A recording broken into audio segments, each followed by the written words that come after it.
దేవుని వాక్యాన్ని కలిగి ఉండే సమయం అందరము లేచి నిలుచుండి ప్రార్థన చేసుకుని దేవుని వాక్యంలో ప్రవేశిద్దాం.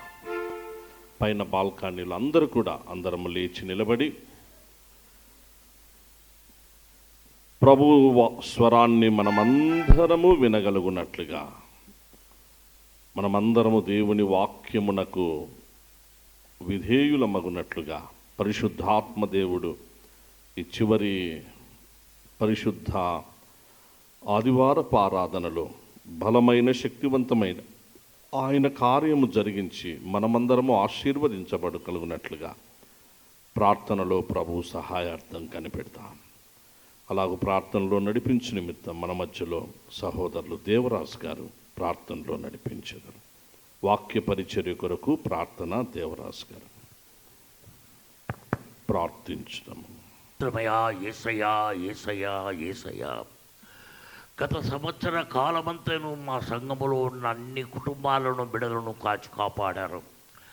ఎందుకంటే ఈ యొక్క భయంకరమైన దినములలో మేము జీవించున్నాం, నీ రెండవ రాకడ దినములలో జీవించున్నాం.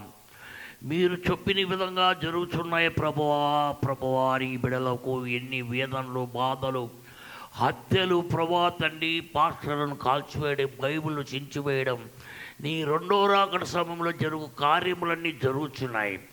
వాటిని బారిన పడకుండా మా సంఘములో ఉన్న అన్ని కుటుంబాలని కాచి కాపాడి అయినా మాకు ఇచ్చిన ఆరోగ్యం బట్టి, బలను బట్టి, శక్తిని బట్టి, సమాధానం బట్టి, ఐక్యతను బట్టి, ప్రేమను బట్టి మా సంఘం అంతయు కలిసి నీ పరిశుద్ధాలయంలో ప్రార్థించుకున్న భాగ్యాన్ని, ఈ యొక్క సమయాన్ని మాకు అనుగ్రహించండి వందనాలు. ఎందుకంటే తల్లి యొక్క గర్భంలో నిర్మించమునుపే మమ్మల్ని అందరినీ నీ పరిశుద్ధ హస్తాలతో తయారు చేసి దీవించి ఆశీర్వించి తల్లి యొక్క గర్భం నుండి ఉంచి, తల్లి గర్భం నుంచి వచ్చిన మొదలుకొని ఈ క్షణం వరకు బిడలమైన మమ్మల్ని సజీవుల లెక్కలో ఉంచినందుకే నీకు వేలాది వేల వందనాలు. ఈ సంవత్సరంలోని ఏందో నిద్రించిన బిడ్డలందరి ఆత్మలకు శాంతిని, సమాధానం కలిగి చేయండి నాయన. విడబడిన కుటుంబాలకు నెమ్మది, ధైర్యమును, బలమును, శక్తిని అనుగ్రహించండి నాయన. అలాగే తండ్రి, మా సంఘంలో ఈ సంఘం కోసం పాడుపడిన వృద్ధులు ఎంతోమంది ఉన్నారు ప్రభువా. సరిగ్గా ఆరోగ్యం బాగాలేక రాలేకపోయి ఉన్నారు ప్రభువా. వారందరినీ తాకండి నాయనా, వారందరినీ ముట్టండి నాయనా. వారికి ఎలాంటి ఉన్న అనారోగ్య బాధలు తాకి ముట్టి స్వచ్ఛపరిచి నూతన బలం, నూతన శక్తిని దయచేయండి. వారి హృదయాలు మా ఆలయం వైపే చూస్తుంటాయి ప్రభా. వారు గృహాలు ఉండగానే వారు మా ఆలయం వైపు ఉంటాయి ప్రభా. మీ చిత్తమైతే నూతన సంవత్సరం బిడ్డలందరినీ ప్రభా, వృద్ధులందరినీ ఒకసారి చూడాలని ఆశ ప్రభా మీ ఆలయానికి నడిపించండి నాయన. అలా తండ్రి, మా సంఘంలో పెద్దలందరూ ప్రభా ఐక్యత కలిగి, ప్రేమ కలిగి, సమాధానం కలిగి మేము ఈ యొక్క సంఘాన్ని, నీ యొక్క జన్మదినోత్సవాన్ని సంతోషంతో, సమాధానంతో, ఐక్యతతో మేము జరుపుకుంటూ కృప చూపడానికే వందనాలు. ఎన్ని శోధనలు వచ్చినా వాటినన్నింటినీ పారుతూ వచ్చినా వందనాలు. ఎందుకంటే ప్రభా, నడిబొడ్డులో ఉన్న సంఘం తండ్రి, ఈ సంఘంలో ఈ చిన్న అలర్జెంట్ జరిగినా ప్రభా తండ్రి, ఏ చిన్న అపనిందలు కలిగినా, ఏ ఇబ్బంది కలిగినా జిల్లా అంతా ప్రాక్తుంది ప్రభా. అటువంటి సంఘం, నడిబొడ్డు సంఘంలో మాకు ఎలాంటి తొందరలు లేకుండా కాపాడుతున్న తండ్రిని వందనాలు. బిడలమైన మాకు సహోదరుల ఐక్యత, ప్రేమను అనుగ్రహించడానికే వందనాలు. అప్పుడప్పుడు సైతాను శోధన ప్రవేశించిన వీరందరూ చేసిన ప్రార్థన వల్ల ఆ శోధనకు రాకుండా బిడలందరినీ కాపాడుతున్న నా తండ్రి నీకు వందనాలు. మరి ముఖ్యంగా మా సంఘ కాపరి అయినా ఇన్ని సంవత్సరములు ఆయన 2010 నుంచి 2025 వరకు ఇన్ని సంవత్సరములు ఆయన సంఘాన్ని నడిపించు వచ్చాడు. ఆయనకు మీరు ఇచ్చిన ఆరోగ్యాన్ని బట్టి వందనాలు, ఆయన కుటుంబాన్ని బట్టి దీవించిన విధానం బట్టి వందనాలు, ఆయనను మీరు కాపాడుతున్నందుకే వందనాలు.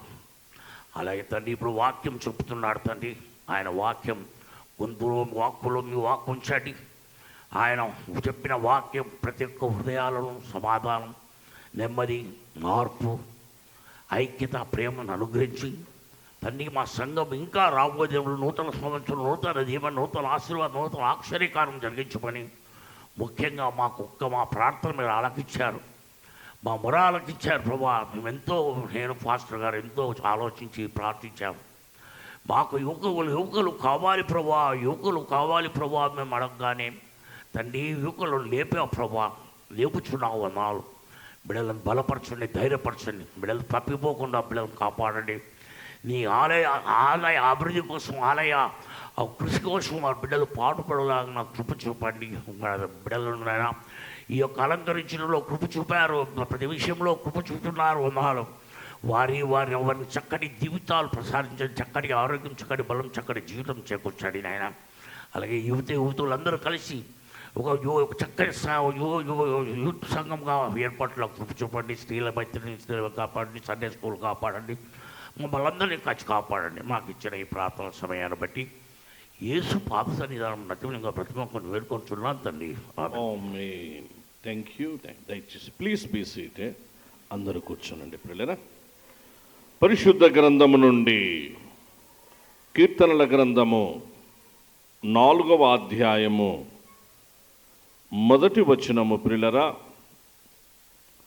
చివరి వచనము అందరము సంఘమంతయు మన టెక్స్ట్ అమ్మా నిన్న తర్వాత పెడుతురు అవన్నీ కూడా బాబు. వాక్యము ప్రార్థనలు జరిగేటప్పుడు తర్వాతైనా పెడుతురులే, అక్కడ పెట్టేసేసేసింది. మళ్ళీ నెమ్మదిగా సెక్రటరీ గారికి చెప్పి అన్ని లోపల పెట్టిస్తుంటాయి.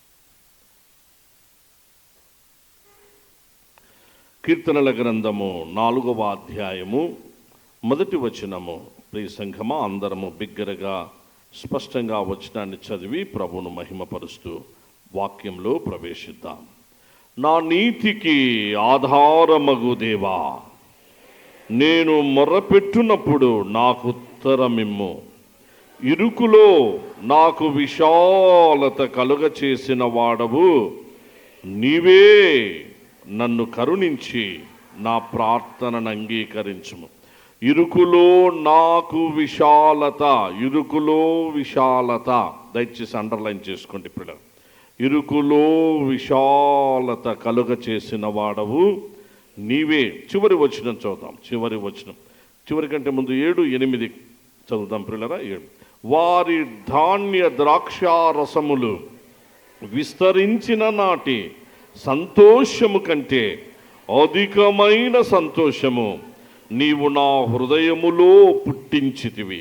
యెహోవా, నెమ్మదితో పండుకొని నిద్రపోవుదును. నేను ఒంటరిగా ఉండినను నీవే నన్ను సురక్షితముగా నివసింప చేయుదువు. నెమ్మదితో పండుకొని నిద్రపోవుదును. తిరిగి నూతన నిబంధనలో మన టెక్స్ట్ పిల్లరా ఒక్క వచనం చదువుకొని వాక్యంలో ప్రవేశిద్దాం రండి. అపోస్తలుడైన పౌలు గారు ఫిలిప్పీలకు రాసిన పత్రిక మన టెక్స్ట్ 3వ అధ్యాయము 13,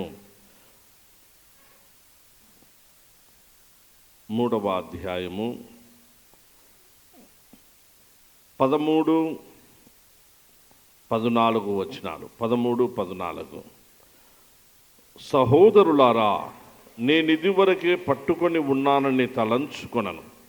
అయితే ఒకటి చేయుచున్నాను, వెనుక ఉన్నవి మరచి ముందున్న వాటి కొరకాయ వేగిరపడుచు క్రీస్తు యేసునందు దేవుని ఉన్నతమైన పిలుపునకు కలుగు బహుమానమును పొందవలనని గురి యొద్దకే పరిగెత్తుచున్నాను.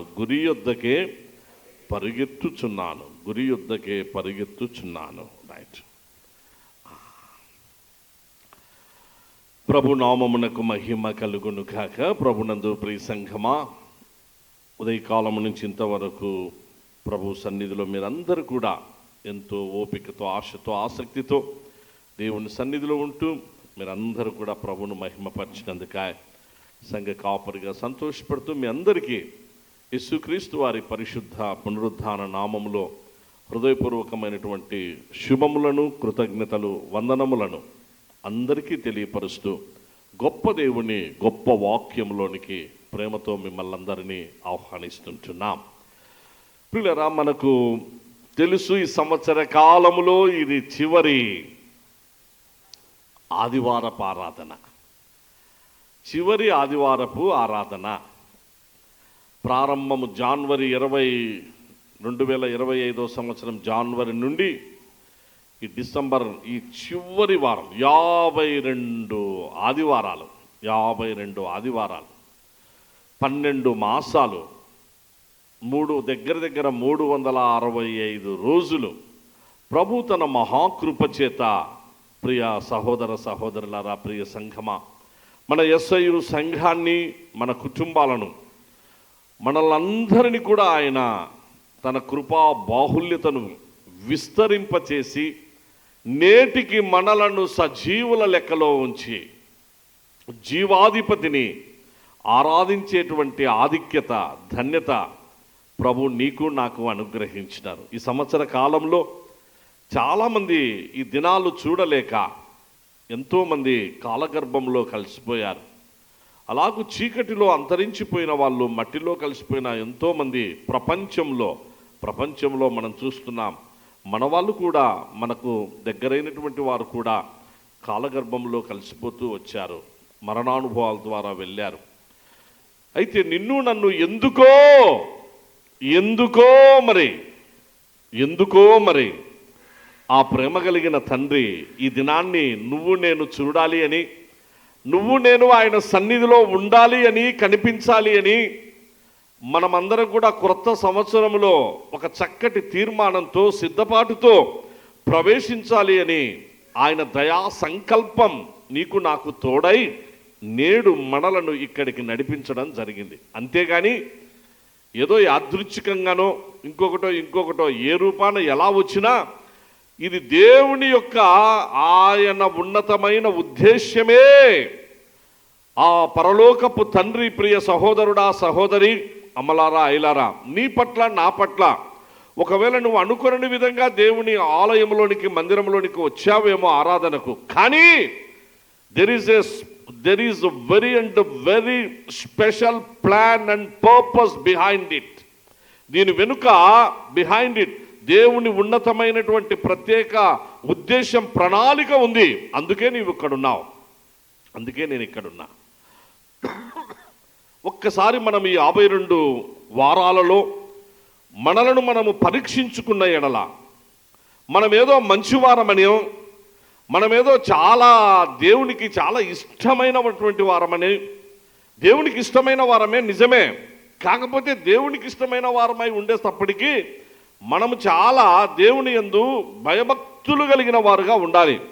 ఆయనకు ఇష్టమైన జీవన విధానాన్ని మనం కూడా కలిగి ఉండాలి.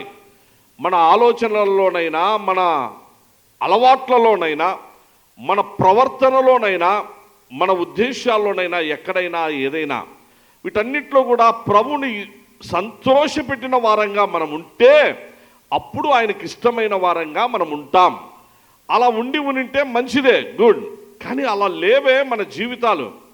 ఎన్నిసార్లు మనము తొట్టుబాటు పడ్డాం ప్రియులారా, ఎన్నిసార్లు మనం బలహీనులమయ్యాం. ఒక్కసారి ఎవరికి వారుగా పరిశుద్ధాత్మదేవుడు నీతో నాతో మాట్లాడుచుండగా, నా జీవితంలో నేను కూడా ప్రియులారా చాలాసార్లు అనగా మీకు తెలియదు, కొన్ని పరిస్థితులు ఉంటాయి, కొన్ని చెప్పుకోలేనటువంటివి ఉంటాయి ఖచ్చితంగా ప్రతి వ్యక్తి జీవితంలో.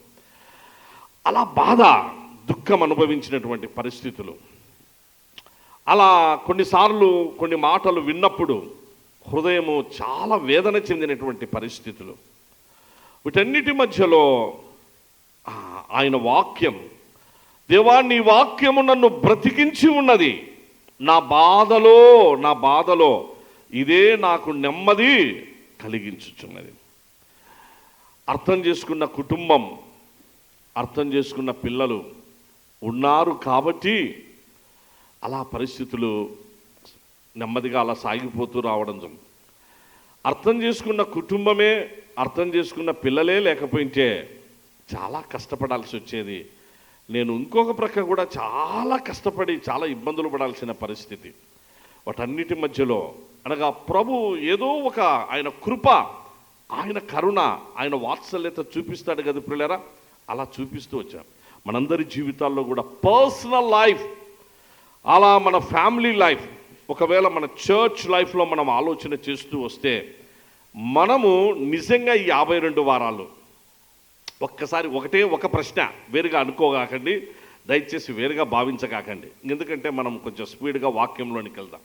52 వారాలు ఖచ్చితంగా నేను ఈ ఆదివారం మిస్ కాకుండా, నేను ఎక్కడ మిస్ కాలేదు పాస్టర్ గారు, నేను 52 వారాలు నేను దేవుని మందిరానికి వచ్చాను, అది ఎస్ఐయు చర్చ్ అయినా లేకపోతే ఎక్కడైనా ప్రయాణాల్లో ఉండి వేరే ప్రాంతాల్లో ఉండి ఆయా పరిస్థితుల్లో ఏ ఒక్క వారం కూడా నేను దేవుణ్ణి సన్నిధి నేను మిస్ కాలేదు, పోగొట్టుకోలేదు అనేటువంటి, నేను చేతులు ఎత్తమని నేను చెప్పను, దయచేసి ఎవరికి వారుగా ఒక్కసారి ఆలోచన చేయండి. 52 వారాలు ప్రభు, వారానికి ఒక్క దినం, అందులో ఈ ప్రత్యేకమైన దినం, అందులో ఇలాంటి దినాలు 52 వస్తాయి. 365 దినాల్లో 52 వస్తాయి. 52 దినాలు ప్రభు కోసం నేను కొంత సమయాన్ని వెచ్చించాను, ఆయన సన్నిధిలో గడిపాను. అలా కలిగి ఉన్నటువంటి వారు ఎవరమైనా మనలో ఉంటే ధన్యులం, భాగ్యవంతులం, చాలా సంతోషం ప్రియులారా. ఒకవేళ అలాంటి వాళ్ళు ఉండవచ్చు, మనలో ఉండవచ్చు. 52 వారాలు ఖచ్చితంగా ఎస్ఐయు చర్చికే వచ్చిన వాళ్ళు కూడా ఉండవచ్చు, వేరే కాకుండా ఎస్ఐయు చర్చిలోనే ఉన్న వాళ్ళు కూడా అయి ఉండొచ్చు. అయితే కాకపోతే మరొక్క చిన్న ప్రశ్న 52 వారాలు నేను ప్రారంభం నుంచి చివరి వరకు ప్రభు సన్నిధిలోనే ఉన్నాను అన్నటువంటి వాళ్ళు, ఇది కూడా మనం ఒకరిని అంటే మనకై మనమే సెల్ఫ్ ఎగ్జామినేషన్. ఆ ఆరాధన 8:30కు ప్రారంభం అవుతుంది, ఏదో కొంచెం అటు ఇటు మనం అయిపోతుంది. ఇది లాస్ట్ సండే మన జనరల్ బాడీ సమావేశంలో కూడా అందరూ తీర్మానం చేసిన మేరకు ఇంకా టైం ఫిక్స్ అయి క్రొత్త నెలలో, క్రొత్త సంవత్సరం, క్రొత్త మాసంలో అన్నీ కూడా ప్రభు బల్ల ఆరాధన కూడా కొంచెం మనకు అన్నీ మారిపోతున్నాయి. రేపు 31 నుంచి మంచిగా అన్నీ వస్తున్నాయి. టైం ఫిక్సేషన్ అనేటువంటిది. ఇంకా ఏది ఏమైనా అన్నీ ఇన్ టైం, ఆరాధన కరెక్ట్గా ముగించబడడం కూడా కరెక్ట్గా ముగించబడదు. అందుకే కొంచెం పాటలు ఎక్కువైనా ఏదైనా సరే ఈ వారానికే పరిమితం చేసుకోవడంలో ఉద్దేశం అదే. నేను రేపు డిసెంబర్ వాచ్ నైట్ సర్వీస్లో మనకు ప్రత్యేక పాటలు ఏమి ఉండవు. ఆ రోజు ముందు ఒక ఆర్కెస్ట్రా పాట ఒకటే ఉంటుంది. జనవరి 1వ తారీఖు ఉదయకాలపు ఆరాధన మన పాటలు ఉంటాయి, ఒక ప్రత్యేక పాట ఉంటుంది. సో నెక్స్ట్ మనం వచ్చే ఆదివారం నుంచి జనరల్ బాడీ యొక్క తీర్మానం మేరకు అన్నీ మనకు ఇన్ టైం నేను మీకు సవినీయంగా మనవి చేస్తున్నా. గతః పౌలు గారు కూడా అంటున్నారు, వెనక ఉన్నవి మర్చిపోదాం. ఇంకా ఏంటనేది 52 వారాలు ఒక్కసారి ఒకవేళ అటెండెన్స్ రిజిస్టర్ అయిన యేసు ప్రభు వారు మెయింటైన్ చేస్తే, ఆయనే గిన అటెండెన్స్ రిజిస్టర్ పట్టుకుంటే ఎంతమంది మనము కరెక్ట్ టయానికి వచ్చి కరెక్ట్ టయానికి మళ్ళీ ఆరాధన అంతా అయిపోయిన తర్వాత ఉన్నటువంటి వాళ్ళం ఉన్నాం. మనల్ని మనమే పరీక్షించుకుందాం పిల్లలు. యేసు ప్రభు అటెండెన్స్ రిజిస్టర్ వేస్తే, ఈ మధ్యకాలంలో ఫేస్ ఎలా ఏదో వచ్చింది కదా, అప్పుడు ఏదో పంచి కొట్టేది ఉండింది అప్పట్లో, పంచింగ్ సిస్టమ్. ఇప్పుడు ఏదో వచ్చినాయి కదమ్మా, అది ఫేస్ షాపా, రైట్ ఓకే, ఏదో ఉన్నట్టు. సో అన్నీ పడిపోతాయంట, టైం ఎక్కడ, ఎప్పుడు, ఎన్ని గంటలకు, ఏందో ఆ ఫేస్ కూడా పడిపోతుందంట. అంటే నాకు తెలియదు కదా, నాకు ఆ పరిస్థితి లేదు కాబట్టి మన వాళ్ళు పిల్లలు అందరూ ఎంప్లాయీస్గా ఉండేటువంటి వాళ్ళు చెప్తా అంటే అర్థమవుతుంది, సంతోషం. ఒకవేళ అలాంటి పరిస్థితే యేసు ప్రభు, నైనా నీ ముఖము నాకు చూపించు, నా కుమారుడా నీ ముఖము నాకు చూపించు, ఒక్కసారి నీ స్వరం నాకు వినిపింపజేయి. ప్రభు పిలుస్తున్నాడు కదా ప్రేమతో, ఎన్నిసార్లు పిలిచాడో. O my dove in the cleft of the rock, in the secret places of the cliff, let me hear your voice and let me see your countenance, for your voice is so sweet and your countenance is lovely. ఎన్నిసార్లు ప్రభు పిలిచాడో. చూపి నీ ముఖాన్ని, వినిపించు నీ స్వరాన్ని. ఒకవేళ అదేగిన ప్రభు maintain చేస్తే, అటెండెన్స్ రిజిస్టర్, ఈ ఫేస్ యాప్ అనేటువంటిది మెయింటైన్ చేస్తే ఎంతమంది మనలో ఉన్నాం.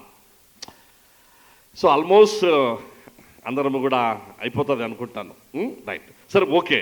పరిశుద్ధాత్మ దేవుడు సూటిగా, ప్రియమైన సహోదరులారా, ఎందుకనగా ఇది చాలా చాలా ఇంపార్టెంట్, మీ అందరికీ సవినీయంగా నేను మనవి చేస్తున్నా. ఇది మన జీవితాలకు అవసరమైంది. ప్రభు నిన్ను నన్ను కాపాడాడు కదండి. మనకు కుటుంబ జీవితాన్ని కూడా ఇచ్చారే కొంతమందికి. కుటుంబ జీవితమే కాకుండా పిల్లలను కూడా ఆశీర్వదిస్తూ వస్తున్నాడే. అలాగూ అంచెలంచెలుగా ప్రభు ఆశీర్వదిస్తూ అన్ని సమకూరుస్తూ వస్తున్నాడే. బలహీనతల్లో ఆయన బలమిచ్చే దేవుడుగా ఉన్నాడే, కృంగిన వేళ లేవనెత్తే ప్రభువుగా ఉన్నాడే, మనలను అన్ని విషయంలో ఆదరించే ప్రభువుగా ఉన్నాడే, ఆశీర్వదించే ప్రభువుగా ఉన్నాడే. ఎన్నోసార్లు బలహీనులమై భయపడిన వేళ అనారోగ్య సమస్యలతో ఆరోగ్యము కూడా ఇచ్చి నిన్ను నన్ను ఈరోజు సజీవుల లెక్కలో ఇక్కడ పెట్టాడే. కాబట్టి ప్రభుకు దయచేసి నెక్స్ట్ క్రొత్త సంవత్సరంలో ఆయనకి ఇష్టమైనటువంటి రీతిలో మన ఆరాధన, అలాగూ పాటలు ఇవన్నీ కూడా ఇంకా దాదాపు అన్నీ కట్ ఆఫ్. జనరల్ బాడీ సమావేశ తీర్మాన ప్రకారంగా ఓన్లీ 1 సాంగ్, మ్యాక్సిమం 2 సాంగ్స్ అంతవరకే. అన్నీ కూడా ఇన్ టైం అయిపోతాయి. ఇన్ టైం ఉన్నప్పుడు మనం కూడా ఎలా ఉండాలి? ఇంకా నేను మీకు మనవి చేసేది అదే. 8:30 గంటల లోపల మన మందిరం అంతా కూడా 8:30కు అలా అందరము దేవుడి మందిరంలో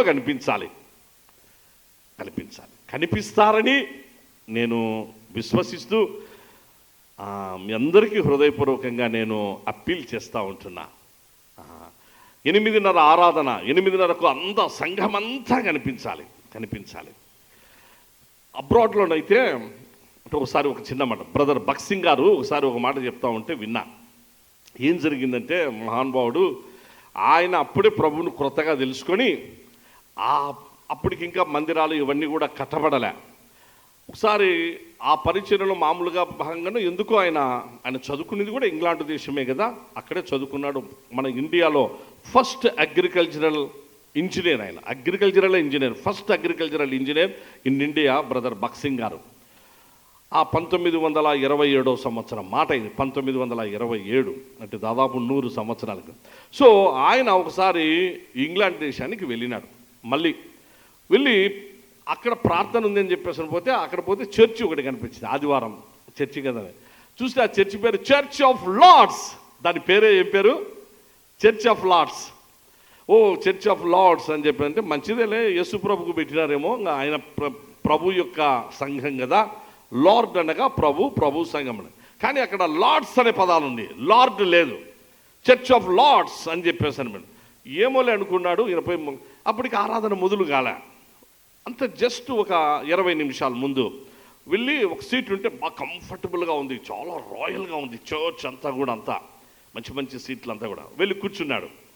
ఈ లోపల ఇంకొక 5 నిమిషాలు ఆరాధన అంతవరకు ఎవరు రాలే. 10 నిమిషాలు ఒక్కడే వెయిట్ చేస్తూ ఉన్నాడు.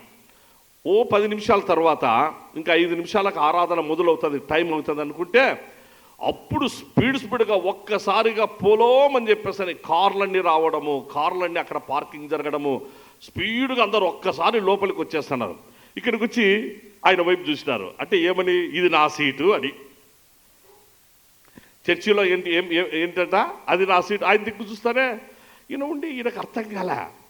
వాట్ ఈస్ దిస్ అని, దిస్ ఈస్ మై సీట్ అని చెప్పాను. యువర్ సీట్, ఏమోలే ఏదో పాపం ఉన్నాడని ప్రక్కకి వెళ్ళి ఇంకో సీట్లో కూర్చున్నాడు. వెంటనే మరో నిమిషానికి ఇంకొకరు వచ్చి దిస్ ఈజ్ మై సీట్ అని అన్నాడు. వావ్, సరే ఇంకో వెనక్కి వెళ్ళి ఇంకొచ్చింది, దిస్ ఈజ్ మై సీట్. 3-4 ప్లేసుల్లో ఇంకా కరెక్ట్ ఆరాధన మొదలవుతుంది. ఆరాధన మొదలైనప్పటికీ అందరూ మొత్తం కరెక్ట్ ఇన్ టైం, ఆ టయానికి షార్ప్గా ఎవరి చీరలలో వాళ్ళు అంటే ఎవరి చీరలు కూడా వాళ్ళు ఏం చేసినారు, ఫిక్స్ చేసేసుకున్నారు. అది కరెక్ట్ అంటారా? చర్చిలో ఎవరి చీరలు వాళ్ళు ఫిక్స్ చేసుకోవడం కరెక్టా? ఎంత మాత్రం కాదు కదా. అది మంచిది కాదు, కరెక్ట్ కాదు. Okay, right.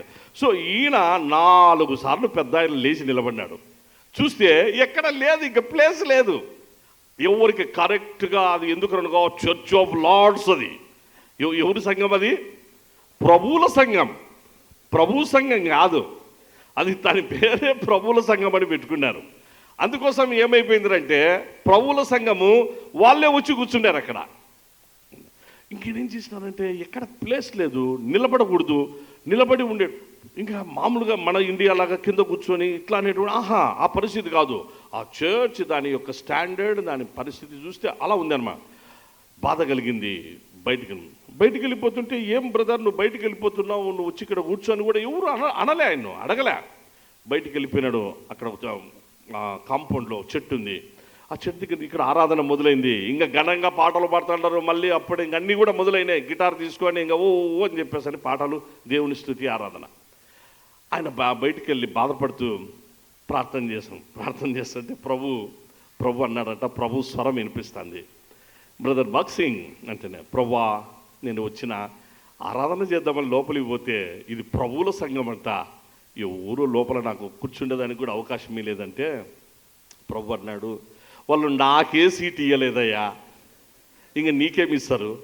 వాళ్ళు సీటు నాకే, అక్కడ లోపల కూర్చుండేదానికి నాకే స్థలం లేదు, నాకే సీట్ లేదు, అందుకే నేను కూడా బయట ఉన్నా. నేను బలకరి లోపల వాళ్ళు ఏదేదో చేస్తుంటారు, కానీ నేను లోపల లేను వాళ్ళ మధ్యలో. నేను ఇప్పుడు ఎవరి మధ్యలో ఉండా? నీతో ఉన్న కదనైనా అని చెప్పేసి భక్సింగ్ గారిని ఆదరించి ధైర్యపరచడం జరిగింది. ఇలా చెప్పుకుంటూ పోతే పిల్లరా, నేను ప్రభు మహిమార్థమై సందర్భాన్ని బట్టి చెప్తున్నా. మహానుభావులు వాళ్ళు దేవుని మందిరాల్లో చాలా తగ్గించుకొని ఇన్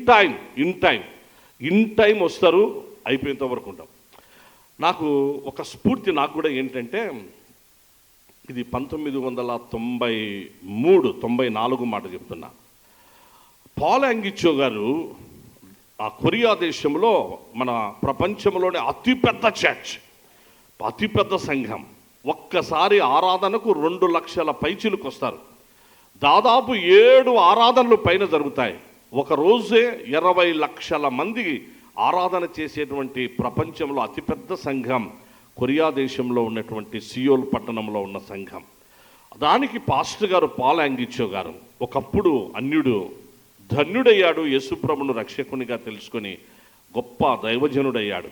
ఆ తర్వాత జరిగిన విషయం ఏంటంటే, ఆయన మన ఇండియాకు 93వ సంవత్సరంలో వస్తున్నాడని అంటే, ఆయన్ని ఇన్వైట్ చేయడానికి, అంత గొప్ప దైవజన్ని ఇన్వైట్ చేయడానికి ఎవరు టీమ్గా ఉన్నారంటే, ఎవరు దినకరన్ గారు. ఆయన్ని ఇన్వైట్ చేసే దాంట్లో దినకరన్ గారు ఒక టీంకి ఆయన కూడా అటు పెద్ద అన్నమాట. ఏసన్న గారు, శాంతవర్ధన్ గారు, ఇలాంటి గొప్ప గొప్ప దైవజనులంతా కూడా ఆయా రాష్ట్రాల నుంచి గొప్ప గొప్ప దైవజనులందరూ కూడా ఒకటై చెన్నైలో 1993 గుర్తు చేసుకునే పెద్దవాళ్ళు ఉన్నారు. పాల్ యాంగిచో గారు ఇండియాకు వస్తే 2 days మీటింగ్స్, ఆ 2 రోజుల మీటింగులు అక్కడ మెరీనా బీచ్ అక్కడ జరుగుతాయి ఆ ప్లేస్లో అని చెప్పేసి అని ఏర్పాటు చేయడమైంది. మా విషయం తెలిస్తే నా వైఫ్ అప్పుడే ఏమండి వెళ్దామా అని చెప్పేసి, అప్పటికి 93లో ఇంకా మాకు పాప పుట్టలేదు. అప్పుడు జస్ట్ మేము కూడా మ్యారేజ్ అయిపోయి ఇంకా పిల్లలు పుట్టలే. సో వెళ్దాం పదా, ఇద్దరమే కదా ఉన్నామని చెప్పేసి అని మేమిద్దరం కూడా కలిసి ఇష్టము పాల్ యాంగిచో గారి వర్తమానం అంటే అక్కడికి వెళ్ళినాం. ఆయన్ను ఇన్వైట్ చేసేటువంటి టీంలో దినకరన్ గారు, ఏసన్న గారు, శాంతవర్ధన్ గారు, ఇలాంటి గొప్ప గొప్ప దైవజనులు మన ఇండియా నుంచి ఎంతోమంది బిషప్స్ అందరూ కూడా ఉన్నారు.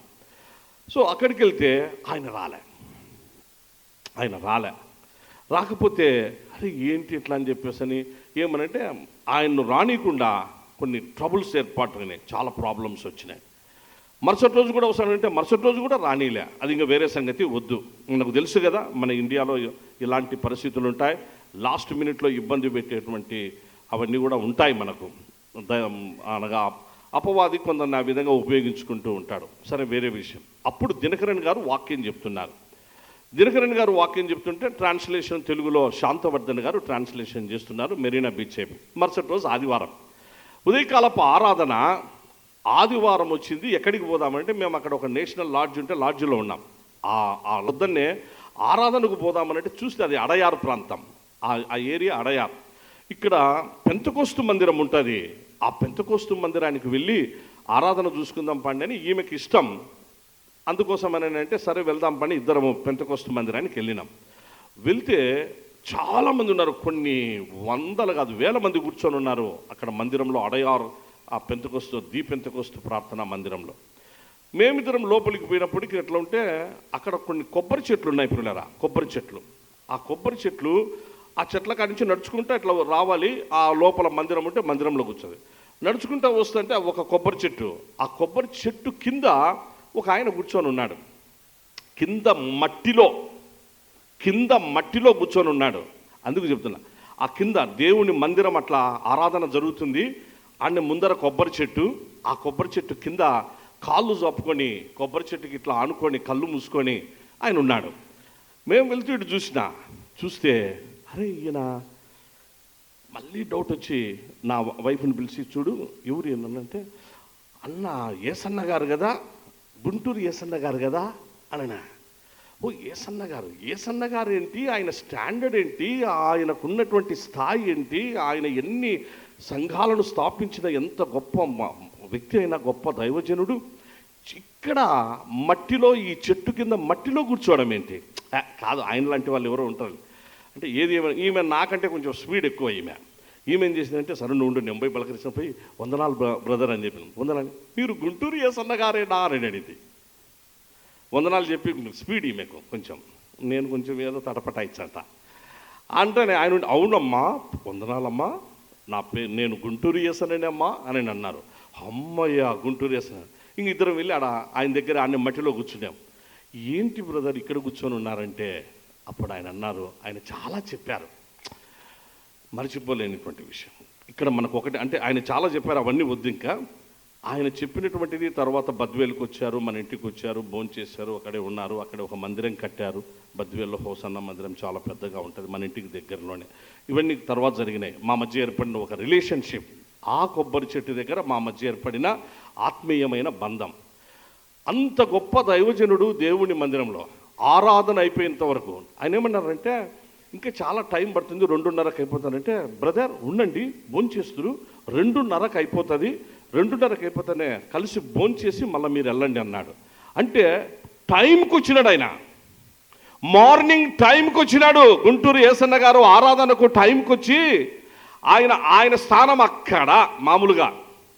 అటువంటి వ్యక్తి మట్టిలో ఆ క్రింద కూర్చొని ఆరాధనలో పాల్గొని ఎందుకు అక్కడ కూర్చున్నాడో చాలా గ్రేట్ విషయం. అది చాలా చెప్పినాడు ఆయన. ఆ విషయాన్ని చెప్పిన తర్వాత నాకు ఇక్కడ నాకు సంతృప్తి, ఇక్కడ ఉంటేనే నాకు ఇది ఇష్టం అని చెప్పేసి అని అన్నాడు.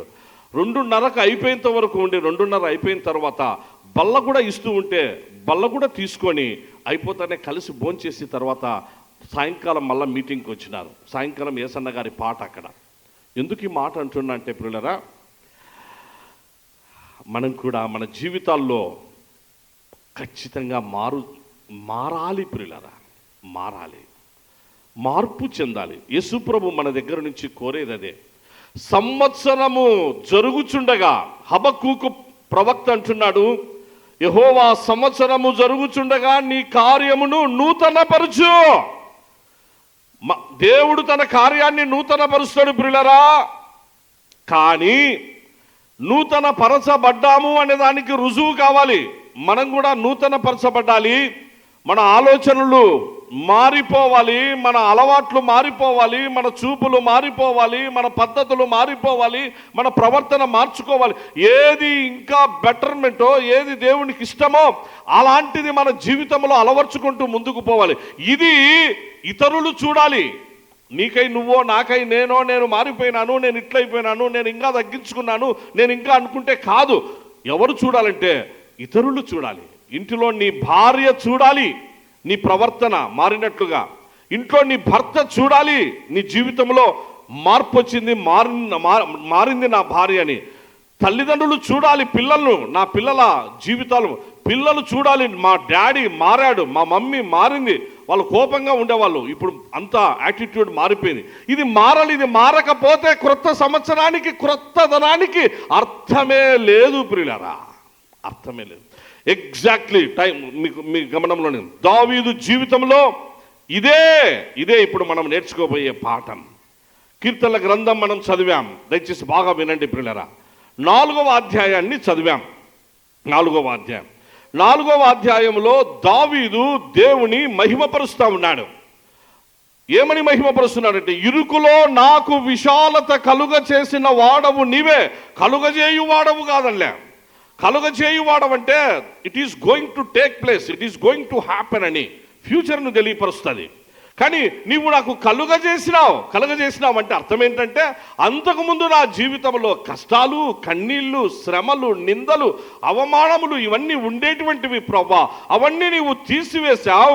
నాకు ఇంత కష్టం, అంత ఇరుకు కష్టాల్లో నాకు విశాలతనిచ్చినటువంటి, నన్ను నా కుటుంబాన్ని కాపాడిన దేవుడో కాబట్టి నీకు గుడ్ నైట్. దేవునికి గుడ్ నైట్ చెప్తున్నాడు. చివరి వచనంలో యెహోవా నెమ్మదితో పండుకొని నిద్రపోవుదును. ఎవరితో చెప్తున్నాడు? దేవునితో చెప్తున్నాడు. పిల్లరా, ఎవరికుంది ఈ అనుభవం? ఈ అనుభవము ఇలాగూ ప్రభువా నేను మంచిగా నిద్రపోతున్నా, ఈ రాత్రి చాలా పీస్ఫుల్గా, ప్రశాంతంగా, ఏ టెన్షన్ లేకుండా, ఏ ఒత్తిడి లేకుండా, ఏ ఇబ్బంది అనేటువంటిది లేకుండా నేను ప్రశాంతంగా ఈ రాత్రి నిద్రపోయినానని చెప్పగలిగిన వాళ్ళ మనలో ఎంతమంది ఉన్నాం ప్రియ సహోదరుడా, సహోదరి? అలా చెప్పగలిగితే ఇంతకంటే ధన్యత మరొకటి ఉంటుందా?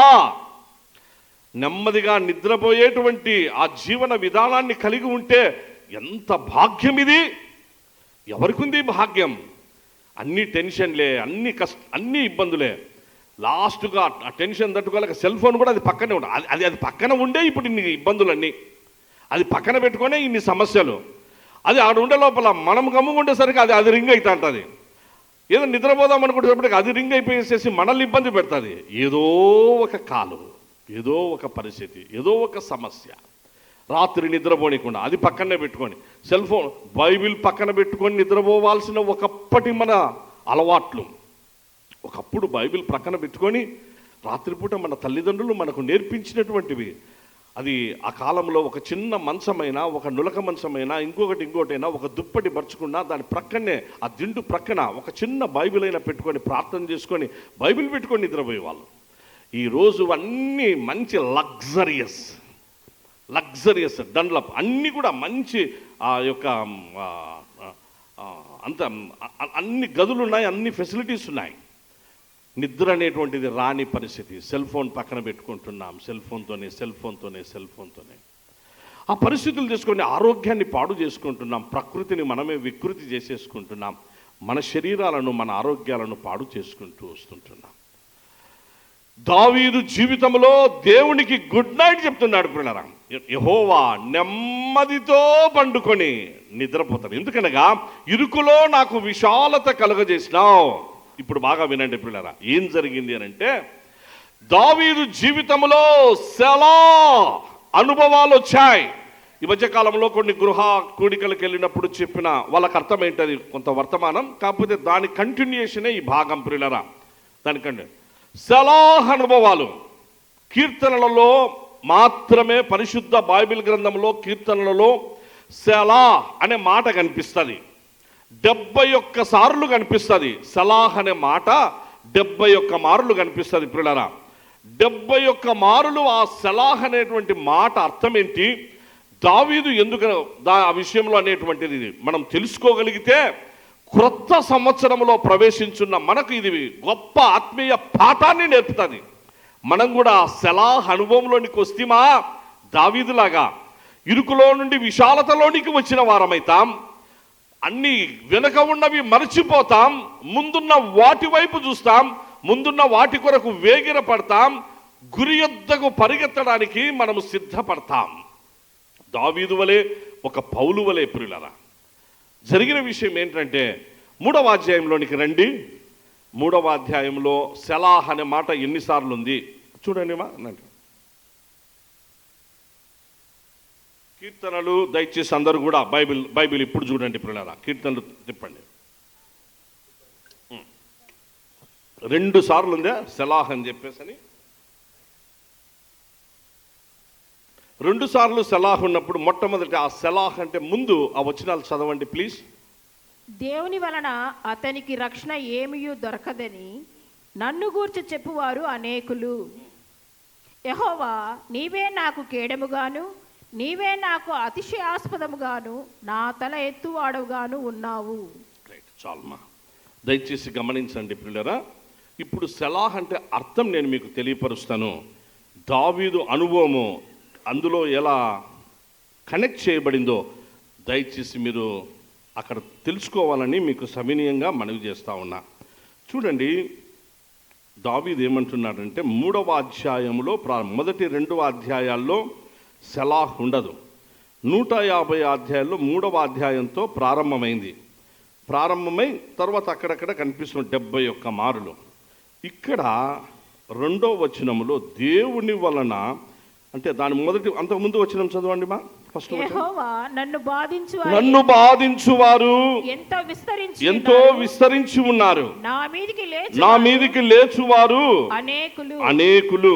దేవుని వలన అతనికి రక్షణ ఏమియు దొరకదని నన్ను గూర్చి చెప్పువారు అనేకులు. సెలాహ్. ప్రభునందు ప్రియ సంఘమా, ఇప్పుడు వినాలి. దావీదు గొప్ప సంగీతకారుడు, దావీదు గొప్ప రచయిత, కీర్తనాకారుడు. దావీదు మంచి వాయిద్యాలు వాయించేటువంటి ఆ వాయిద్యకారుడు కూడా. దేవుడు దావీదుకు ఆ గిఫ్ట్స్ ఇచ్చాడు, అనగా కీర్తనలు వ్రాయుట, కీర్తనలు పాడుట, ఆ పాడేటప్పుడు వాటికి సంగీతాన్ని సమకూర్చుట, అన్నీ కూడా ఆ గిఫ్ట్ దేవుడు దావీదుకి ఇచ్చాడు.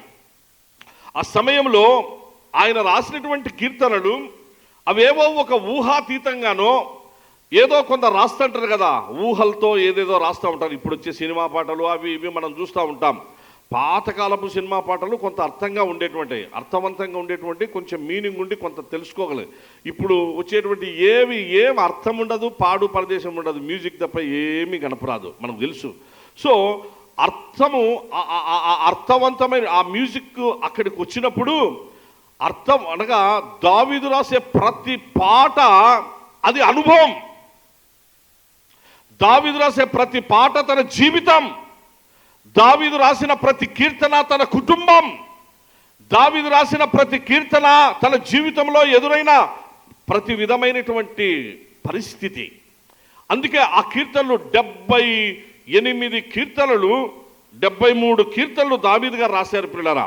టోటల్గా 73 కీర్తనలు. 150లో 73 దావీదు రాస్తే, అలాగూ 12 ఆసాపు గారు రాస్తే, అలాగూ 10 కోరహు కుమారులు రాస్తే, అలాగూ సొలొమోను కీర్తన రాస్తే, మోషే గారు, హేమాను, ఏతాను వీళ్ళందరూ కూడా కలిపి రాసినటువంటి. సరే, దావీదు అనుభవంలో నుంచే సెలాహ్ మొదలైంది. సెలాహ్ అంటే అర్థం ఏంటంటే ఆగు అని అర్థం. ఈ చివరి పరిశుద్ధ ఆదివారపు ఆరాధనా దినములో ప్రియ సంఘమా, మీ అందరికీ ప్రత్యేకంగా మనవి చేస్తూ అప్పీల్ చేస్తున్నా, సెలాహ్ అనుభవాలు క్రొత్త సంవత్సరం మన పర్సనల్ లైఫ్లో, మన ఫ్యామిలీ లైఫ్లో, మన చర్చ్ లైఫ్లో మనము దీన్ని ఇంప్లిమెంట్ చేసుకుందాం. సెలాహ్ అనగా ఆగు అని అర్థం. మ్యూజికల్ ఇంటర్ల్యూడ్ అంటారు దీన్ని. మ్యూజికల్ ఇంటర్ల్యూడ్ అనగా సంగీతాన్ని కలిగి ఆ పాట పాడుతూ సంగీతాన్ని వాయించేటువంటి ఆ వాయిద్య బృందం వారు ఉపయోగించేటువంటి ఒక టెక్నికల్ వర్డ్, దానే సెలాహ్. సెలాహ్ అన్నప్పుడు అంతవరకు వచ్చిన పరిస్థితుల్లో సెలాహ్ అన్నారంటే ఆగిపో, ఆగు ఆగు ఆగు. ఇక్కడ ఆగు అనండి. దావీదు మామూలు పాట కాదు కదా, ఊహలాతీతమైన కీర్తనలు కాదు కదా రాసిండేది, అన్ని అనుభవమే కదా, దేవుని గురించినటువంటివి కదా ఈ కీర్తనలు. అందుకు దేవుడు నా జీవితంలో ఏమి నేర్పించబోతున్నాడో ఆగు, ప్రభు నీతో ఏం మాట్లాడబోతున్నాడో ఆగు, తెలుసుకోకడను. ఆగు, చూడు, సాగిపో, ఇవి దాని అర్థం. క్రెసెండో అంటారు దీని. మనకు సెలాహ్, హిబ్రూ భాషలో సెలాహ్ అని చెప్పేసి అని వస్తే, దీని క్రెసెండో అనేటువంటి పదము మనకు లాటిన్ భాషలో క్రెసెండో అనగా ఆగు, ఆగి కొంచెం చూడు నాయనా, ఇక్కడ దేవుని చిత్తం ఏంటో కనుక్కో. ఈ పాట ఇంతవరకు తెచ్చావు, పాడుతూ వచ్చావు, ఆ పరిస్థితి ఉంది. ఇక్కడ నుంచి ప్రభు నీతో ఏమి మాట్లాడబోతున్నాడో, మీకు ఏమి నేర్పించబోతున్నాడో, నువ్వు ఏమి తెలుసుకోవాలని దేవుడు కోరుతున్నాడో ఆగు, ఆగు, ఆగి చూడు. ఎవరి వైపు? అటు ఇటు కాదు. ఇంకొకటి పరిస్థితి, నీ ఈ పాట నువ్వు ప్రభు కోసము, ప్రభు చిత్తానుగుణంగా ఆత్మ ప్రేరణతో నువ్వు రాస్తున్నావే, ఆ రాసినటువంటి ఆ పాటలో సలాహన్ అంటే ఆగిన నీవు చూడు చూసి ప్రభు చిత్తం తెలుసుకొని నెక్స్ట్ సాగిపో. అందుకే కొంచెం గ్యాప్ ఉంటుంది. సలాహ్ అంటేనే పాట పాడకుండా ఆపేస్తారు, ఆపేసి గ్యాప్ పెడతారు. గ్యాప్ పెట్టిన తరువాత ప్రభు చిత్తాన్ని కనుగొని దావీదు నెక్స్ట్ మళ్ళీ అందుకుంటాడు, మళ్ళీ కీర్తన అందుకుంటాడు ప్రియులారా. అది అక్కడ జరిగే విషయం. అందుకే తన జీవితంలో ఇప్పుడు బాగానండి సమస్యలు వచ్చినాయి. మూడవ అధ్యాయంలో తనను ఇబ్బంది పెట్టే వాళ్ళు చాలా మంది వచ్చినారు. అదే కదా మొదటి వచనం చూస్తే, నా మీదికి లేచువారు అనేకులు, దేవుని వలన అతనికి రక్షణ ఏమీ దొరకదని నన్ను గూర్చి చెప్పువారు అనేకులని. అక్కడ సెలా అన్నాడు. ఆగిపోయి ప్రభువా ఇంతేనా నా జీవితం, ఇంకా ఇలాంటిదేనా, నేను ఇట్లే పాడుకుంటూ పోవాలా, ఇంకా నేను కాదు, ప్రభు నాకేదో సెలా నేర్పాను. అక్కడ ప్రభు చిత్తం కోసం ఎదురు చూసిన దావీదు, ప్రభు పాద సన్నిధిలో గడిపినటువంటి దావీదుకు దేవుడు విజయం ఇచ్చాడు. పిల్లలు అందరూ ఒకసారి గట్టిగా హల్లెలూయా చెప్దాం. మరొక్కసారి నాయనా, దేవుడు అలాగో తనను విజేతగా నిలిపాడు. విజేతగా నిలిపితే దావీదు అంటున్నాడు, ఇప్పుడు నేను భయపడను. చదవండి మా, నెక్స్ట్ వచనం చదవండి. సలాహ్ తర్వాత వచనం చదవండి మా. యెహోవా నీవే నాకు కేడెము, నీవే నా అతిశయాస్పదము. చూసారా, నా తల ఎత్తువాడవు గాను ఉన్నావు. ఎలుగెత్తి నేను యెహోవాకు మొరపెట్టినప్పుడు ఆయన తన పరిశుద్ధ పర్వతము నుండి నాకు ఉత్తరమిచ్చును. యెహోవా నాకు ఆధారం, నువ్వే నాకు ఆధారం. కావున నేను పండుకొని నిద్రపోయి మేలుకొంటిని. 10,000 మంది దండెత్తి, ఇప్పుడు 10,000 మంది దండెత్తి నా మీదికి వచ్చినను మోహరించినను నేను భయపడను. ఒక్కసారి అందరు గట్టిగా హల్లెలూయా చెప్దాం ప్రియులారా. ఇది సలాహ్ అనుభవం అంటే. ఒక్కసారి అలా ఆగిపోతే సలాహ్, ఆగునైనా, చూడునైనా యేసయ్య వైపు, చూడునైనా నీ ప్రభు వైపు.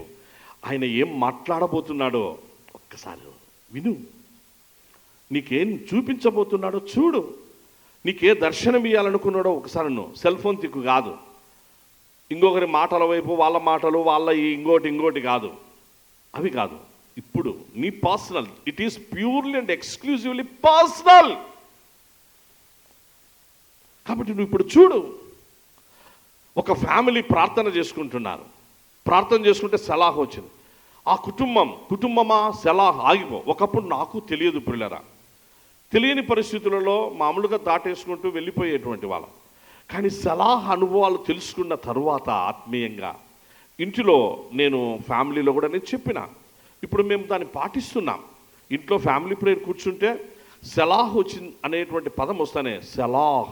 నా కుమారుడైనా సలాహ్ చదువుతాడు, నా కుమార్తె చదువుతుంది, నా మిస్సెస్ చదువుతుంది. సలాహ్ అంటే ఆగిపోతాం. ఆగిపోయిన తర్వాత ఎందుకు ఆగాము ఇక్కడ ప్రభు ఆయన ఉద్దేశం ఏంటి?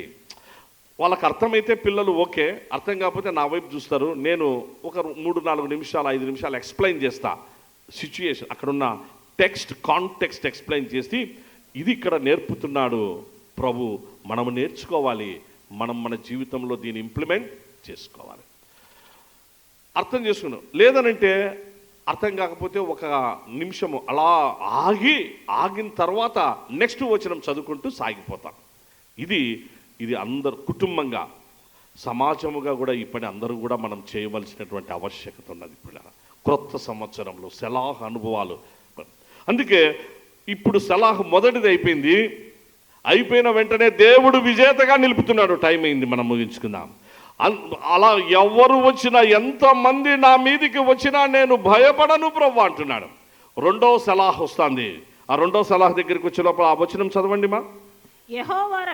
రక్షణ యెహోవాది. ఒకప్పుడు రక్షణ లేదని నా మీద అనేకులు లేచి వానికి రక్షణ లేదు, వానికి సేఫ్టీ లేదు, వానికి సెక్యూరిటీ లేదు, వాని లైఫ్లో ఎవరు వాడిని పట్టించుకునే వాళ్ళు లేరు, మనం ఏం చేసినా వాడిని అనుకునే వాళ్ళు లేరని చెప్పేసి ఎంతోమంది నాతో మాట్లాడారు. ఇప్పుడు ప్రభువా, you are my salvation, you are my shield and you are my position, you are my salvation, నువ్వే నా ఆధారం, నువ్వే నా రక్షణ అంటున్నాడు. కాబట్టి రక్షణ యెహోవాది, నీ ప్రజల మీదికి నీ ఆశీర్వాదము వచ్చును సెలా. అయిపోయింది అంటూ 4వ కీర్తన రాశాడు. స్తుతి కీర్తన, ఆరాధన కీర్తన, దేవుణ్ణి స్తుతిస్తున్నాడు. ఇరుకులో నాకు విశాలత కలుగజేసిన వాడవు నీవే. అందరూ ఒకసారి గట్టిగా ప్రభుని స్తుతిస్తూ హల్లెలూయా చెప్దాం. ప్రియులారా, మరొక్కసారి ప్రియులారా, ఈ అనుభవాలు ఈ సంవత్సర కాలంలో మన జీవితాల్లో మనం కలిగి ఉంటున్నాం. మా ప్రియులారా, చివరి రోజుల్లోకి వచ్చినాం. ఓడిపోయేటువంటి వారుగా మనము మిగిలిపోతున్నామా? విజేతలుగా నిలబడి క్రొత్త సంవత్సరానికి విజేతలుగానే క్రొత్త సంవత్సరంలో ప్రవేశించబోతున్నామా? దావీదు అనుభవాల్లో ఒకప్పుడు ఓడిపోయి బాధపడి సలాహ్ అనుభవాలు నేర్చుకున్నాడు. ప్రభు పాద సన్నిధిలో ఆగాడు, ఆగి చూశాడు, చూసి సాగిపోయాడు. దేవుడు విజేతగా నిలిపితే, ఇరుకులో నాకు విశాలతనిచ్చినావు ప్రభా, యెహోవా గుడ్ నైట్, నేను నెమ్మదిగా పండుకొని నిద్రపోతా అని దేవుణ్ణి స్తుతించి మహిమపరుస్తున్నాడు. ప్రియ సహోదర సహోదరులారా, దయచేసి ప్రభువుకు గుడ్ నైట్ చెప్పేటువంటిది, ప్రభుకు గుడ్ నైట్. ఒక్కసారి చూద్దామా? కీర్తనలు 119వ కీర్తన 62వ వచనమ్మా, 62, 63 కీర్తనలు 119. దావీదు అనుభవాలు చూడండి ప్రియులారా, దావీదు అనుభవాలు ఎలా ఉన్నాయి. న్యాయమైన నీ విధులను బట్టి నీకు కృతజ్ఞతాస్తుతులు చెల్లించుటకు అర్ధరాత్రి వేళ నేను మేల్కొని వాడను. అమ్మయ్య, చూసారా? అర్ధరాత్రి వేళ నేను మేల్కొని వాడను. దేనికంట? నీ యందు భయభక్తి. దావీదు మేల్కొంటాడండి. దావీదు మేల్కొంటాడు ఎప్పుడు? అర్ధరాత్రి. దావీదు దినమునకు 7 మారులు ప్రార్థన చేస్తాడు. ప్రార్థన అంటే ఓన్లీ ప్రార్థనే కాదు, అందులో ఆరాధన ఉంది, అందులో స్తుతి ఉంది, దేవునితో 7 మారుల సహవాసం ఉంది. ప్రియ సహోదరుడా, సహోదరి, నీ నా బ్రతుకులో మనము దేవునితో మన సహవాసం ఎంత? ఒక్కసారి మనలను మనం పరీక్షించుకుందాం దేవుని వాక్యపు వెలుగులో. 2025వ సంవత్సరం ప్రభు సన్నిధిలో ఉదయకాలమున నువ్వు ఎంత గడుపుతా ఉన్నావు? నీ కుటుంబం, దేవుడు నీకు ఇచ్చిన కుటుంబం ప్రభు సన్నిధిలో ఎంత సమయం గడుపుతుంది? ఒక దినమునకు ఎన్నిసార్లు ప్రభు సన్నిధిలో 24 గంటల సమయంలో ప్రభు కోసం నువ్వు నీ కుటుంబం ఎంతగా, మన సంఘం విషయం ప్రక్కన పెడదాం, ఎందుకనగా ఇది ఆరాధన, ఇవన్నీ కూడా వేరుగా ఉంటాయి, ఆ సమయాలు వేరుగా ఉంటాయి. నీ పర్సనల్ లైఫ్లో దావీదు పర్సనల్, అందుకే వాక్యం కూడా ఇక్కడదే, తన కుటుంబం, ఆయన దేవుని సన్నిధిలో 7 మారులండి, 7 మారులు, 7 మారులు,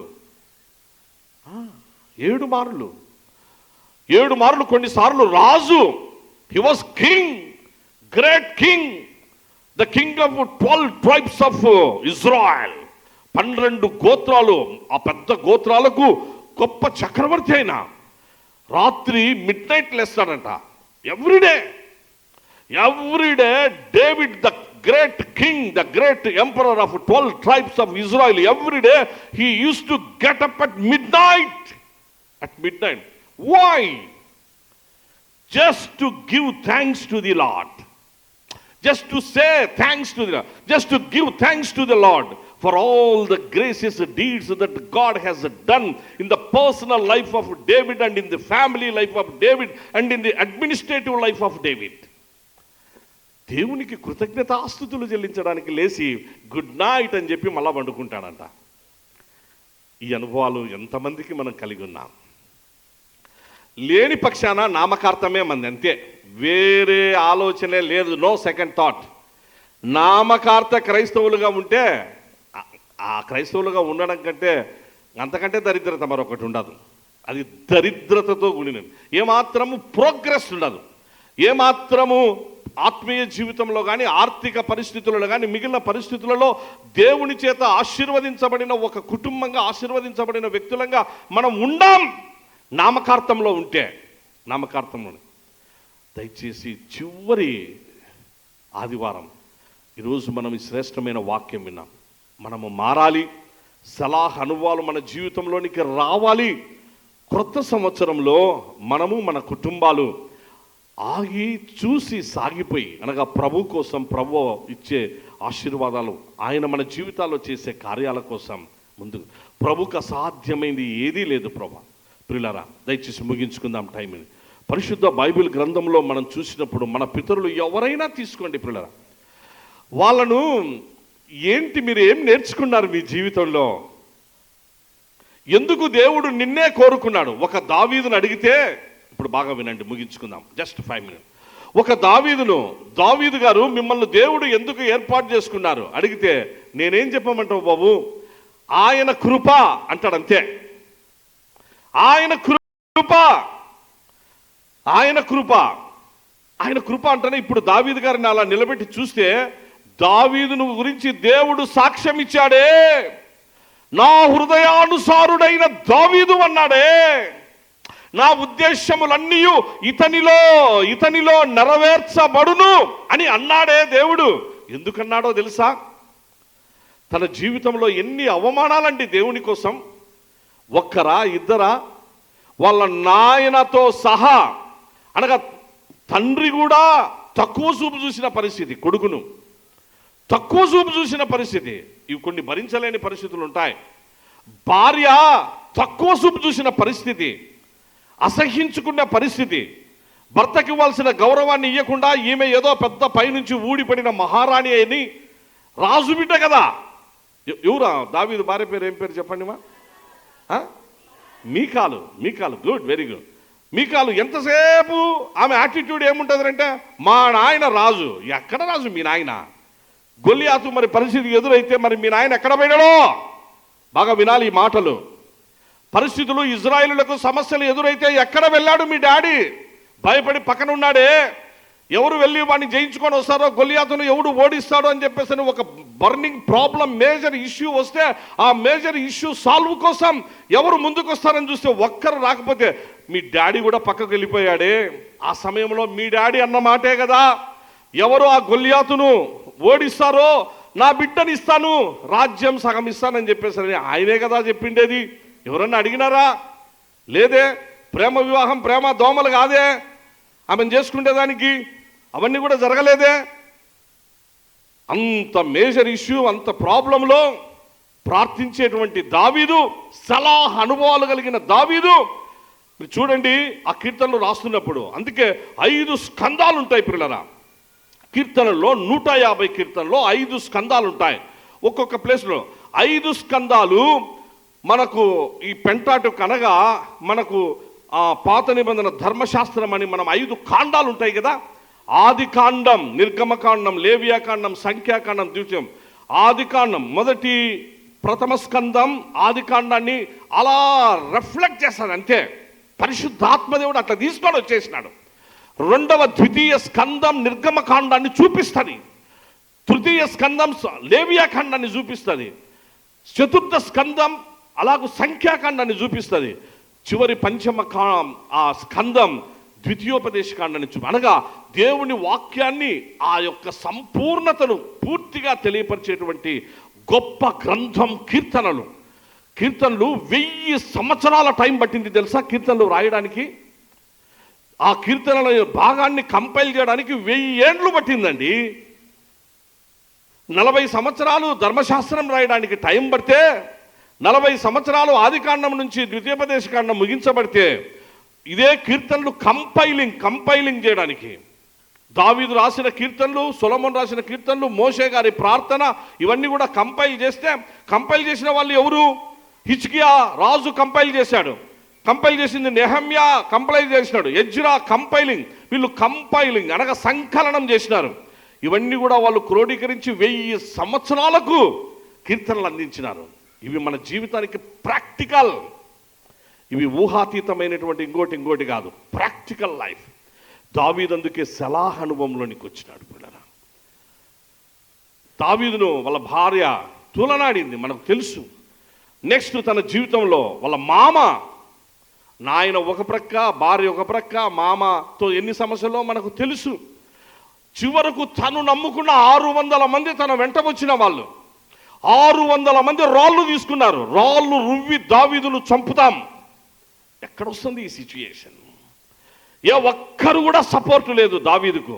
600 మంది ఒక్కసారి రివర్స్ అయినారు స్పాట్లో చంపడానికి దావీదును. ఎవరు? తన వాళ్ళే, ఎవరో కాదు, తన వాళ్ళు. ఇలాంటి సంక్లిష్ట పరిస్థితుల్లో, ఇరుకులో దావీదు ఎవరి వైపు చూసినారంటే సలాహ్ అనుభవాలు. అందుకే ఆ కీర్తనలు మనం అప్పుడప్పుడు ఆయన రాసిన కీర్తనలు చూస్తే కరెక్ట్గా ఇవన్నీ మ్యాచ్ అవుతాయి.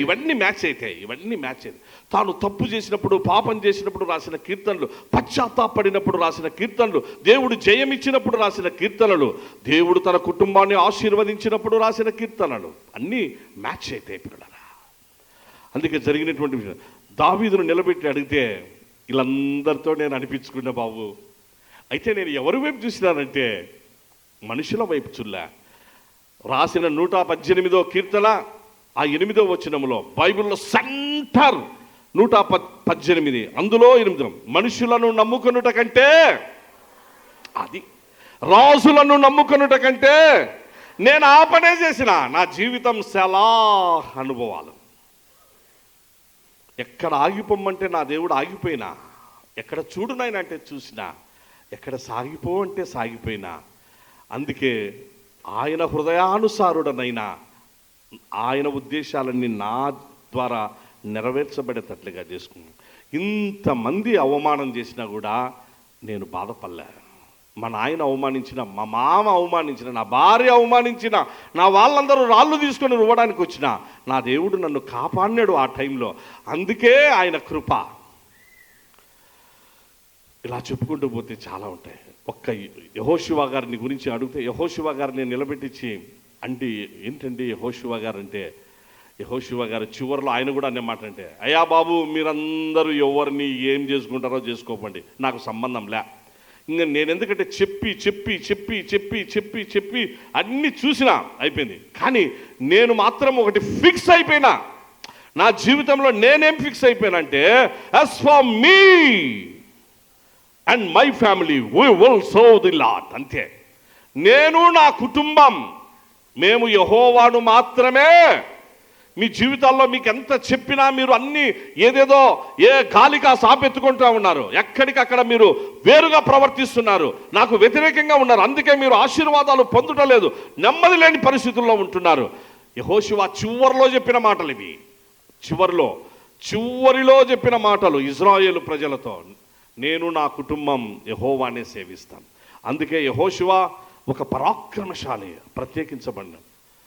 ఒక సొలొమోను గారిని గురించి అడిగితే ఆయన కూడా క్లియర్గా చివరిలో చెప్పింది, నా జీవితంలో నేను ఇవన్నీ కూడా కాదు, నేను చివరిలో దేవుని యందు భయభక్తులు కలిగి, ప్రసంగి గ్రంథం చివరి అధ్యాయం చివరి మాటలు రాస్తాడు. చివరి మాటలు, దేవుని యందు భయభక్తులు కలిగి అనుసరించుటయే మానవ కోటికి విధి. ఇది కాకుండా వేరే ఆశీర్వాదం లేదు. చాలా క్లియర్గా మహానుభావుడు రాసిన మాట. ఇలా చెప్పుకుంటూ పోతే క్రొత్త నిబంధనలో పౌలు గారు ఈ యొక్క మాటలు చెప్పేటప్పుడు చాలా నిందించినారు ఆయన. అప్పుడు ఆయన అంటాడు, మీరు 3వ అధ్యాయం ప్రారంభం నుంచి చదవండి, ముగించుకుందాం, టైం అయింది. ఆ ప్రారంభంలో అంటాడు, ఒకవేళ అతిశయపడాల్సి వస్తే ఫిలిప్పీలతో, అక్కడ ఉన్న విశ్వాసులతో అంటాడు, మీ అందరికంటే అతిశయం నాకే ఎక్కువ. ఎందుకో తెలుసా? నేను పుట్టింది ఇజ్రాయేలుల గోత్రాల్లో బెన్యామీను గోత్రం. నేను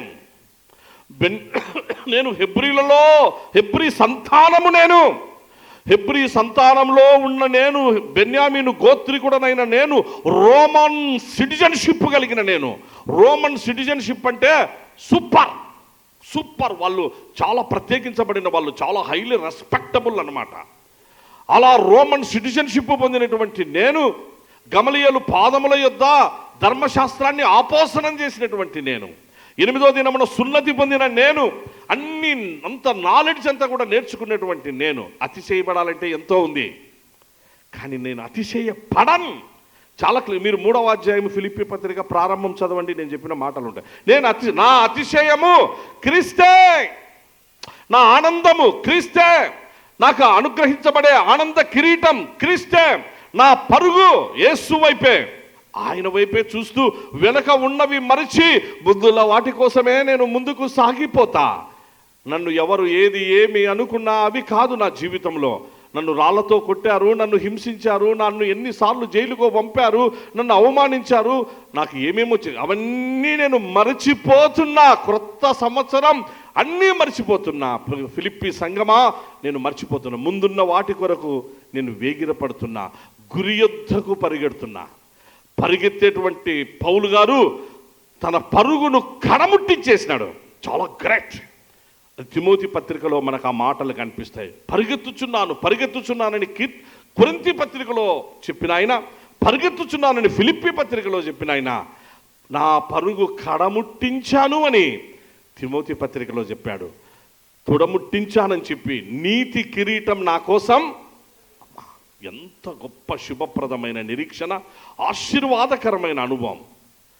మీ అందరికీ నేను మనవి చేస్తా ఉన్న పిల్లరా, దయచేసి ఇలా మన వారందరినీ దేవుని వాక్యంలో ఉన్న వారిని అడిగితే వారందరూ సలాహ్ అనుభవాల ద్వారా వచ్చిన వారే, తృప్తికరమైనటువంటి జీవితాలు జీవించిన వారే, చివరిలో మనందరికీ ఆదర్శప్రాయంగా నిలబడిన వాళ్ళే. ఎందుకు మన కుటుంబాల్లో మన పెద్దలను కొంతమందిని చూస్తే, మన పెద్దలు మన పూర్వీకులను చూస్తే అర్థమవుతుంది. వాళ్ళ డిసిప్లైన్, వాళ్ళు ఉదయకాలమున వాళ్ళు లేచే టైం, వాళ్ళ టైం టేబుల్, వాళ్ళ డే టు డే యాక్టివిటీస్, ప్రభుతో వాళ్ళు గడిపే సమయం, మన పెద్దలు వాళ్ళని చూస్తే ఎంతో మనం నేర్చుకునేటువంటి. చివరిగా ఒక్క మాట, టైం అవుతుంది ఏమనుకోవద్దు, కాకపోతే ఇన్స్పిరేషన్ ఉంది కాబట్టి నేను మీ గమనంలో ఇంతకుముందు చెప్పిన విషయమే చెప్తున్నా. రాయచోట్లో ఒక గొప్ప అంకుల్ నాకు ఆత్మీయంగా నాకు తండ్రి, ఆయన దేవదానం గారు, ఆయన పేరు దేవదానం. ఆయన ఎంఆర్ఓగా ఉండి రిటైర్డ్ అయిపోయారు. ఆయన చాలా గొప్ప ఆయన, చాలా నాకు ఆత్మీయంగా నన్ను నడిపించినటువంటి వ్యక్తి. తన పిల్లలకు రక్షణ లేకపోతే కన్నీళ్లు విడిచిన తండ్రి, తన పిల్లలకు రక్షణ లేకపోతే 2 కూతుర్లు 4 కొడుకులు డే అండ్ నైట్ ప్రార్థించిన తండ్రి. ఎంఆర్ఓ డ్యూటీ చూసుకొని వచ్చేసి అదే జమలమడుగు మైలవరం డ్యాంలో ఆయనకు క్వార్టర్స్ ఇస్తే, ఆయన క్వార్టర్స్లో ఆయన దగ్గర నేను కూడా పండుకున్నా, ఆ ప్రక్కన రూమ్లో. నాకైతే రక్షణ లేదు, నాకు అవన్నీ ఏమీ తెలియదు. ఆయన దగ్గర నేర్చుకున్న మోకాళ్ళ అనుభవం అంటే ఏంటో. రాత్రి ఫ్యామిలీ రాయచోటి, ఉండేది మైలవరం, పిల్లల రక్షణ కోసం ప్రార్థించిన తండ్రి. అద్భుతాలు జరిగినాయి.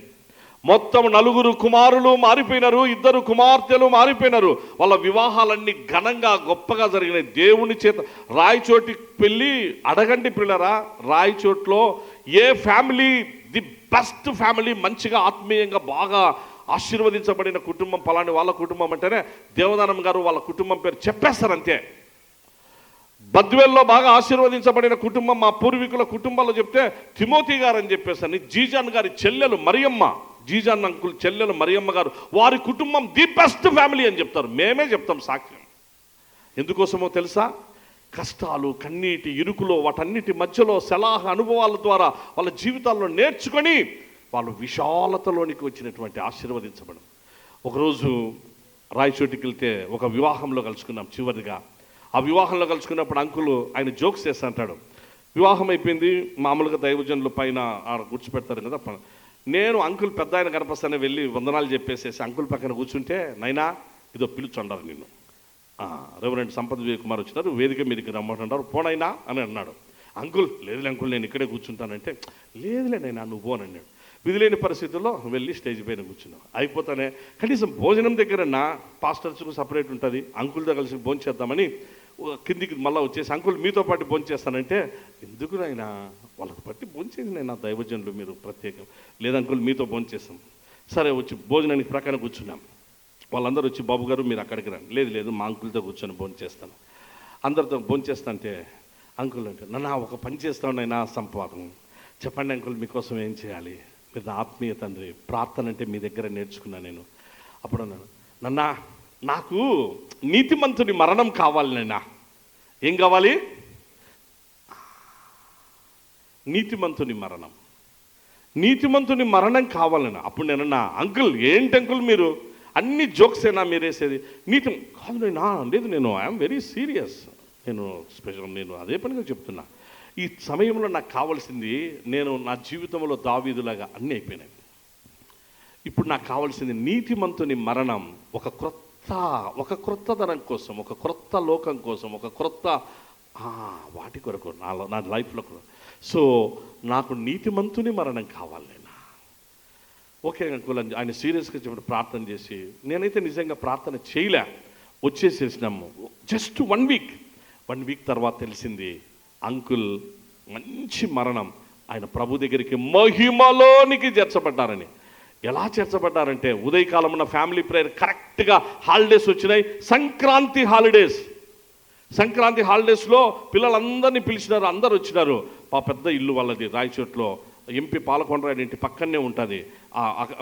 వాళ్ళ అక్కడే ప్రొద్దున్నే 5 గంటలకే లేస్తాడు అంకుల్. మార్నింగ్ 5కే లేసేసేసి వచ్చి ఎవరిని లేపడు, పిల్లలందరినీ. ఆయన వచ్చి పాట మొదలు పెడతాడు.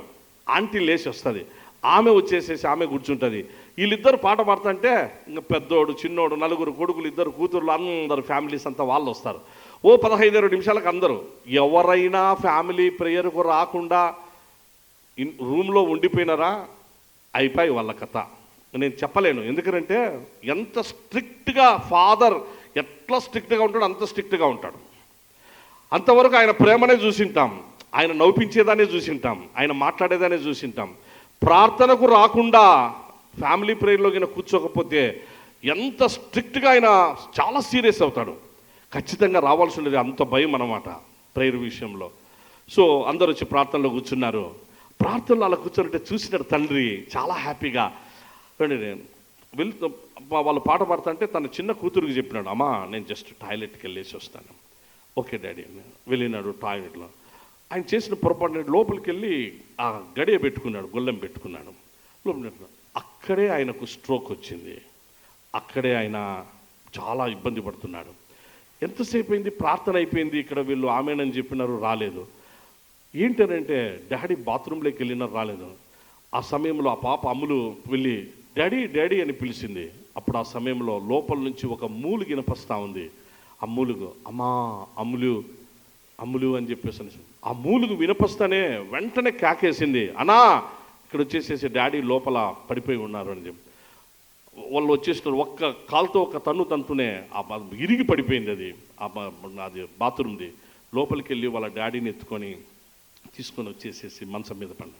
జస్ట్ అంతా ఒక 15-20 నిమిషాల్లో పిల్లరా ఆ మంచం మీద పండుకున్నాడు. పండుకున్న తర్వాత ఇట్లా చూస్తున్నాడు, నవ్వుతున్నాడు. అంతలోపలనే ఆంటీ వచ్చింది. ఏంటంటే భయపడినారంటే ఆమెను దగ్గరికి పిలిచి కూర్చున్నాడు. పిల్లలందరూ ఉన్నారు, తన కుమారులు కుమార్తెలు అందరూ ఉంటే అందరి వైపు ఇటు చూసి తన చేతులెత్తి తన భార్యతో అంటున్నాడు, నువ్వు నాకు చాలా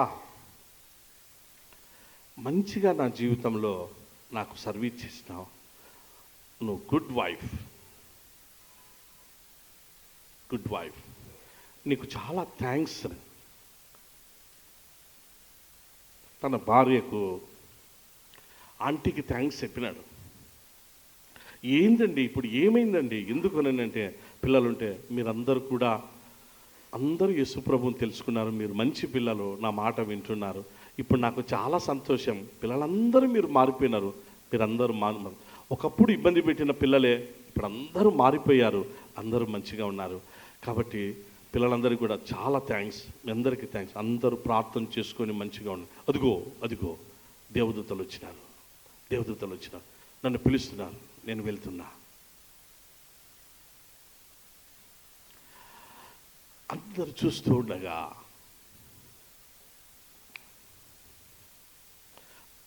ఆయన ప్రార్థన నీతిమంతుని మరణం కోరుకున్నాడు.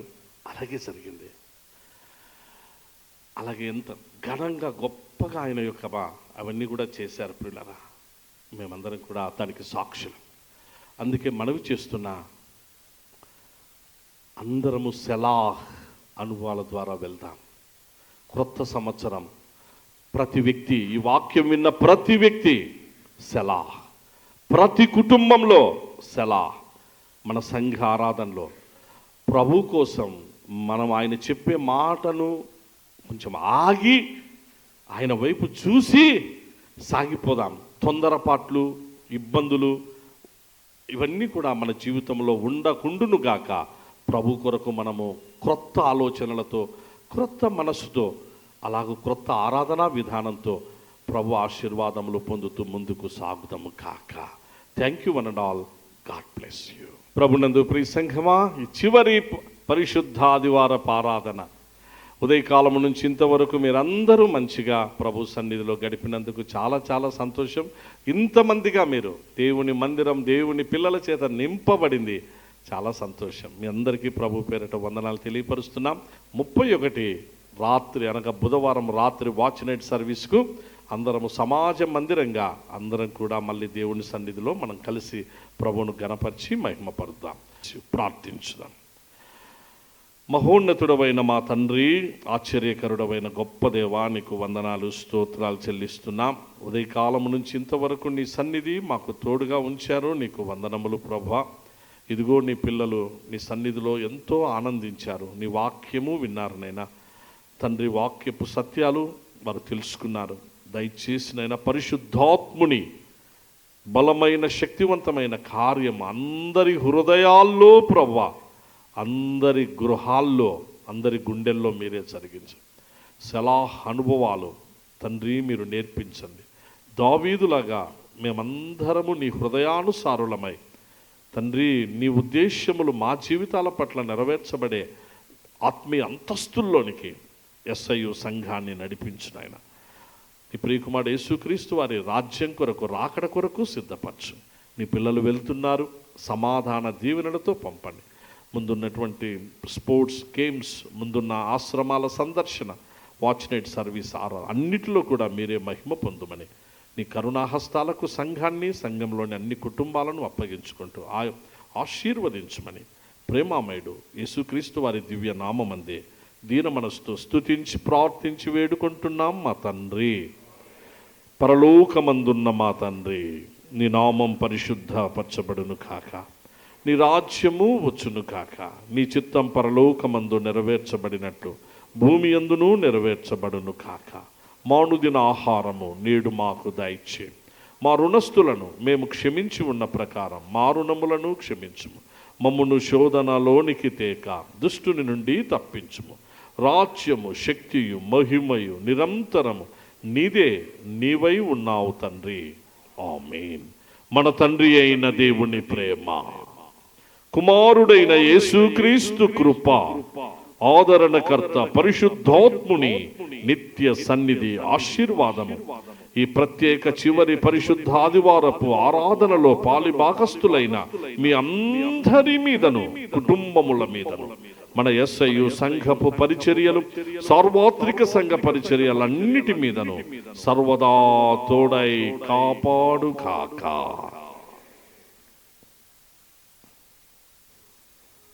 అందరికీ వందనాలు. Thank you so much. అందరికీ వందనాలు. God bless you all. అందరూ సమాధానంగా సెలవు తీసుకునండి పిల్లరా.